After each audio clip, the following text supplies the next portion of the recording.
반갑습니다. 상추입니다. 개인적인 사정 때문에 영상을 게시하는 주기가 점점 줄어들고 있네요. 우선 죄송하다는 말씀부터 드리도록 하겠습니다. 그래서 간만에 구독자님들 반기실 법한 소식을 전달해드릴까 합니다. 조명권이 충실한 하수인이자 이제 김성학 회장이라고 불러야죠. 돌아오셨으니까. 김성학 회장 단체인 중국 동포연합중앙회의 사무총장도 역임하고 있는 김은식이 잘렸다고 합니다. 김성학 회장이 퍼펙트 잘릴 법도 하죠. 직함만 사무총장이지 사실상 조명권이 충실한 하수인이었죠. 전형적인 홍위병들이 스탠스를 보여주는 게 아닐까 싶습니다. 그들이 항상 보여줬던 스탠스 있잖아요. 중국을 떠나서 몸도 한국에 있고 국적도 한국 국적 취득했지만 마음은 항상 중국을 향하고 항상 화교라고 부르짖는 그들이 모순적인 언행들 말입니다. 참 다들 나이가 몇인데 게다가 이런 인간들은 단체 이름도 참 거창하게 만들죠. 제한동포총연합회. 누가 알면 진짜 조선족들과 귀화자들이 집합소인 줄. 게다가 본인들이 행위를 정당화시키는 구호도 있잖아요. 한중가교 역할. 하여간 갖다 붙이는 거 참 잘 갖다 붙여. 근데 얘네를 보면 볼수록 왜 갑자기 한국의 586 운동권들이 생각나지? 뭐 암튼 이 인간들이 저를 꼬라지로 정치권에도 기웃거리니까 조선족들이 욕 안 먹을 수가 있을까 싶습니다. 단체 이름도 제한동포총연합회. 하는 꼬라지들은 홍위병. 위쪽으로든 아래에서든 저런 인간들 때문에 욕 안 먹으면 그게 오히려 이상하죠. 뭐딴 얘기고. 우리 김은식 행동대장님께서 잘렸는데 가만히 계셨을까요? 그럴 리가 없죠. 김성학 회장한테 장문이 글을 보냅니다. 참 가관인 게 어떻게 한글을 적어놨는데 철자 단어 띄어쓰기가 맞는 게 거의 없지. 근데 반대로 중국어 즉 한자는 틀린 게 거의 없네. 이 귀화를 어떻게 한 거지? 참고로 저는요 오래전부터 중국에서 반세기 넘게 살아왔음에도 중국어 너무 못하는 조선족들은 흔하게 봤고 한글 단어를 한두 개씩 틀리는 조선족들도 흔하게 봐왔지만 이렇게까지 개떡같이 한글을 모르는 조선족은 진짜로 만나기가 드뭅니다. 간도에서 사는 한족들도 얘보다 나을걸요? 대체 귀화를 어떻게 한 거지? 희한하네. 얘네들 보면 볼수록 참 대단해.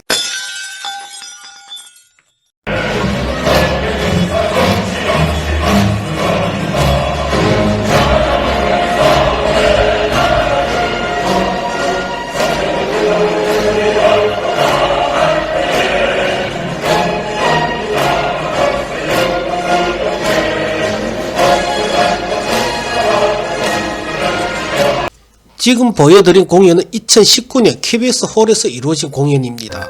이걸 기획하고 진행한 당사자가 바로 오청용이라는 인물입니다. 혹시 모르실까봐 설명해 드리자면 저 공연에서 흘러나오는 음악은 6.25 북한 남침 때 자주 사용되던 군가 중 하나인 용진이라는 군가입니다. 그리고 저 공연을 기획한 오청용 이사의 특기는 방금 그쪽 분야의 예술 기획과 다른 예술단체에 대한 이간질 및 와해라고 저는 판단됩니다. 그쪽 분야는 알겠지만 다른 예술단체에 대한 이간질과 와해는 뭐냐라고 궁금하시죠?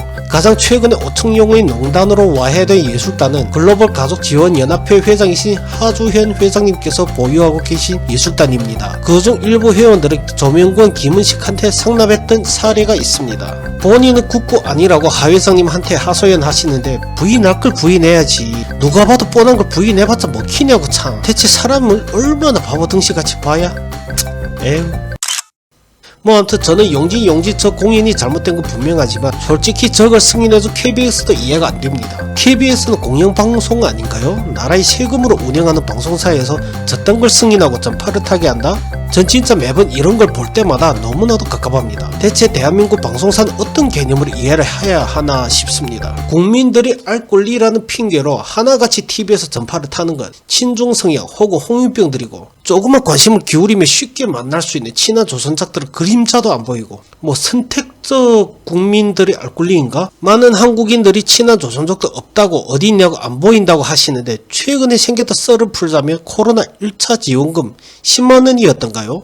일부 친한 조선족들이 그 돈을 전부 다 모으고 본인들이 돈까지 보태서 사회에 환원한 적이 있었습니다. 더 어려운 분들한테 사용해달라고. 만약 한국인들이 행위였다면 지상파 공중파는 전부 다 떠들썩했겠죠. 하지만 이분들이 간절한 요청은 묵살되는 건 기본이고 아예 개무시를 당했습니다. 조선족들의 이미지가 너무 안 좋으니까 짧게라도 전파를 간절히 부탁했는데 거절도 아니고 그냥 개무시를 당했죠. 한번 여러분들한테 물어봅시다. 오래전부터 일관되게 이런 태도를 보이는데 어떻게 한국을 좋아하는 마음을 유지할 수가 있겠습니까? 당연히 지쳐서 돌아선다고 생각합니다. 너무나 당연하다고 생각해요. 국민들이 다른 조선족들과 똑같게 손가락질 하는 것만 해도 지칠 법한데 민족이식이 아무리 강해봤자 방송사들이든 정치인들이든 너무나 편향적인 스탠스로 화답을 해주면 그 누가 지치지 않을까요? 물론 방송사들 같은 경우는 그 특성상 시청률 때문이라도 자극적이거나 국민들의 입맛에 맞춘다 한들 어느 정도 형평성을 유지해야 하지 않을까 싶습니다.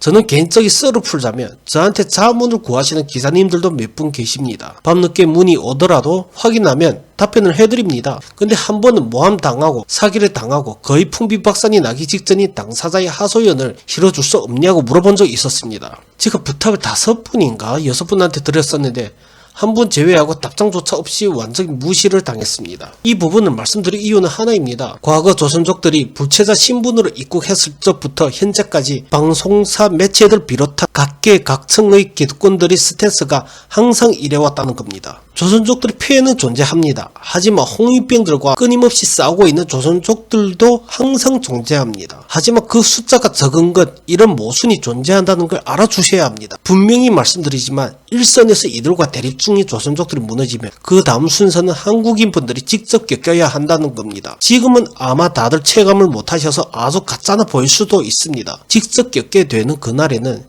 지금과 차원이 너무나도 다른 사태를 맞이한다는 걸 분명히 말씀드리고자 합니다. 오늘의 결론, 그 어떤 경우든 박수는 무조건 두 손으로 쳐야 소리가 난다.